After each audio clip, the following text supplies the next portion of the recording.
Okay, hands up. Who watched the royal wedding yesterday?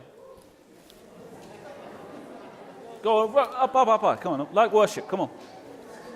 That's a lot of you, yeah? Did you enjoy it? Yes. I did. I even managed to watch it myself. We had 2 First Communion masses, one in the morning at 10:30 and one at 1:30, but the wedding, very conveniently, was at 12 o'clock. It was very kind of Harry and Meghan to do that. And so caught most of it with the catechists in between. So we're sitting in my living room watching the vows. And I must admit, the highlight of the wedding for me, apart from the vows, was this preacher. What did we think of the preacher? Smashed it, didn't he? You know, it was really, really superb. And it was funny because most of the people in the living room were ladies. Most of the catechists are ladies. And I'm sitting there and just listening. And a lot of the comments about what the women are wearing, what kind of clothes they've got on. The wedding dress, which I thought was very stylish. And just a few comments like, I wouldn't have worn that, or that colour. So that's interesting. But I thought to myself, well, I'm exempt from this kind of chatter. Until the Archbishop stood up. And I saw what he was wearing. And I thought, nah, man, it didn't look right. It just didn't look right. So I became one of the gossips about clothing. It's kind of funny. But I want to go back to what that preacher said. I forget his name. But Mike, what's his name? We'll get to it in the end. Okay. And but one thing that stuck in my mind, because I rewatched his sermon this morning, he talked about fire. Well, he talked about love. But about the fire of love, and how man's discovery of fire has enabled a whole cascade of discoveries: communication, invention, civilization. This discovery of how to generate fire has led to the progress of the whole human race and allowed love to flourish between people who otherwise would never have been in contact. Look at this Catholic Church here. We have people from all different nations around the world. People who've entered into relationships, one from one country, one to another. And without discovery of fire, never would have happened. That kindling of love, that fire of love, never would have happened. So it made me think about what happened to the apostles in today's first reading. They received the fire of the Holy Spirit. And something changed in them. They went from being very timid men to these bold preachers of the gospel. And it's interesting, isn't it? Because we had a sense of what they might have been like at yesterday's wedding service. Because obviously this kind of preaching had never been heard in that church before. He was effervescent, full of life, just very American. Do you know what I mean? It was fantastic. And but you could see Prince William and Prince Charles, and a few of the ladies are like, did you see it? It wasn't just me. There was a bit of that like, wow, this is shocking. And I thought to myself, as they were doing, I thought, how very English. Do you know what I mean? Very, very English, wasn't it? To see this kind of preaching and think, well, it's all very nice, but one can't speak like that in public. We keep our opinions to ourselves and do things secretly. And I thought to myself, that's probably how the apostles were feeling in the upper room before the Holy Spirit came, before that fire descended upon them. Do you know, they've been with Jesus for 3 years in his ministry. They saw him crucified. They witnessed him risen from the dead. They shared 40 days with him, the risen Lord, eating food with them, preaching to them. And then he goes away and he ascends into heaven and he promises them the Holy Spirit because he knows something. He knows that without the Holy Spirit, they'll still be very English about everything. And so they were, because they were in their upper room, probably for those 10 days thinking, well, how should we proceed?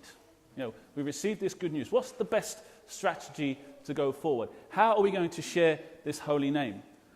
Even after they've seen the Lord risen from the dead. And then it takes 10 whole days for that penny to drop.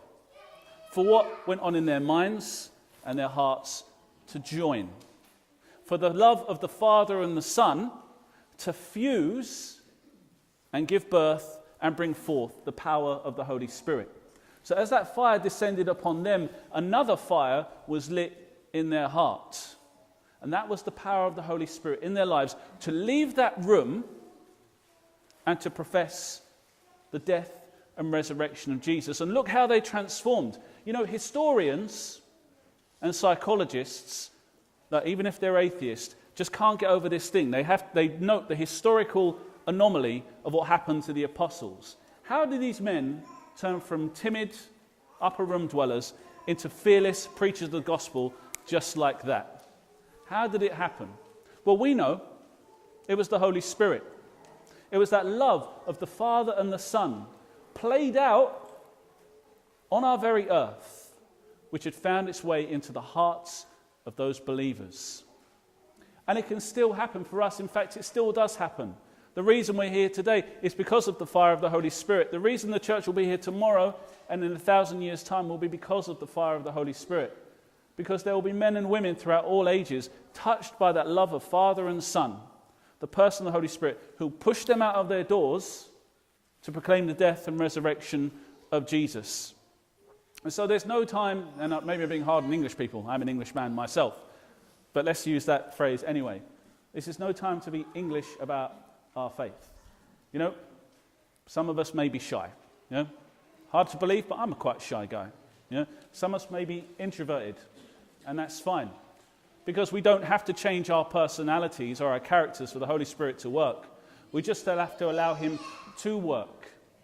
That we do nothing hidden in our faith, but rather everything that is hidden comes out into the light so that it may be seen.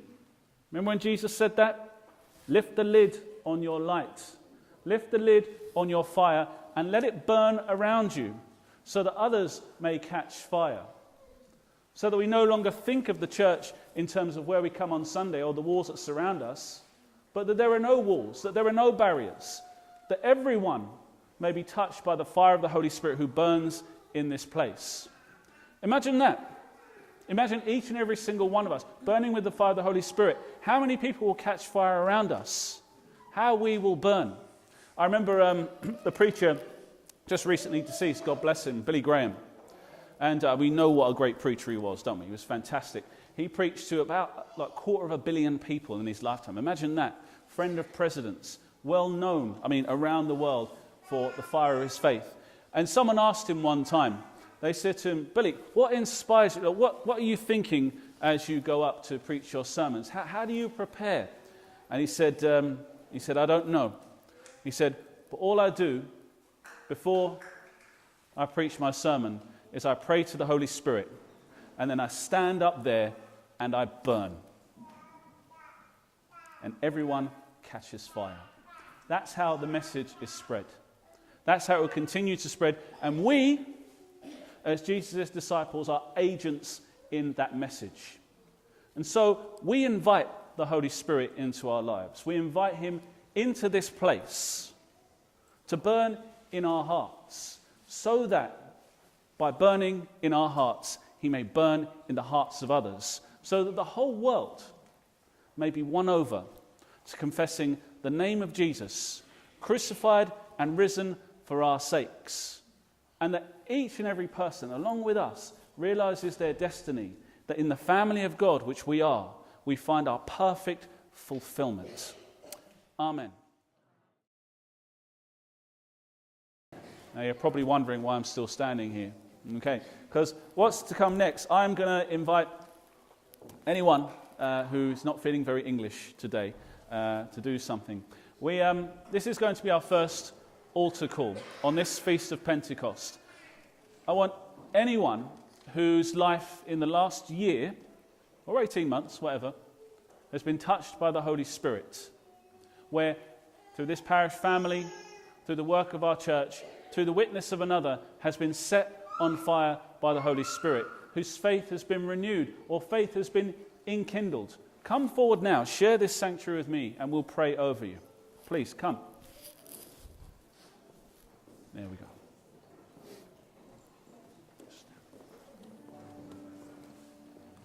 Up on the step, up on the step.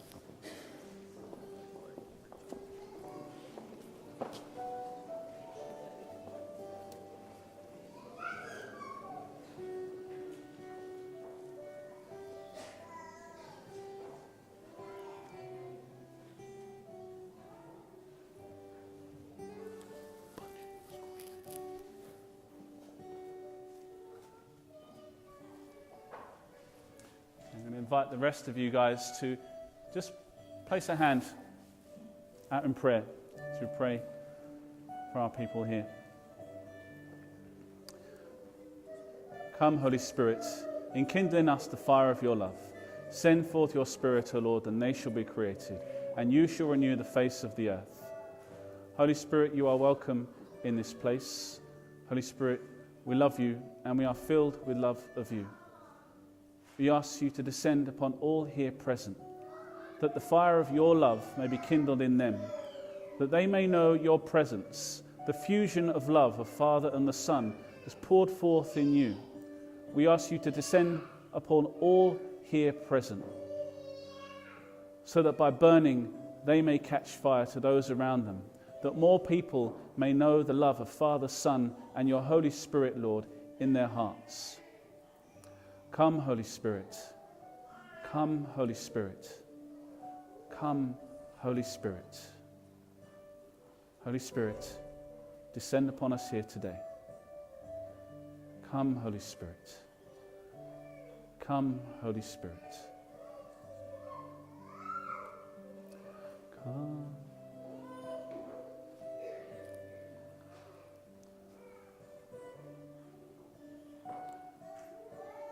Holy Spirit, you are welcome here. You dwell among us, you dwell in this church.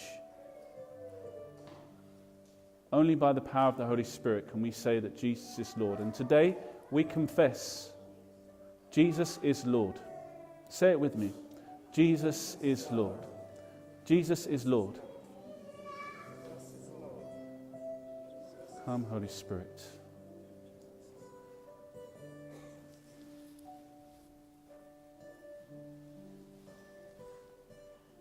Heavenly Father, you've gathered us here today. You gather us together as one parish family with one mission, to make disciples of all nations, to make of all peoples your one family, united in your love, set fire and united by the Holy Spirit. We pray for these persons here in front of us in this church, that Spirit may ever burn. And we make all these prayers through Christ our Lord. Amen.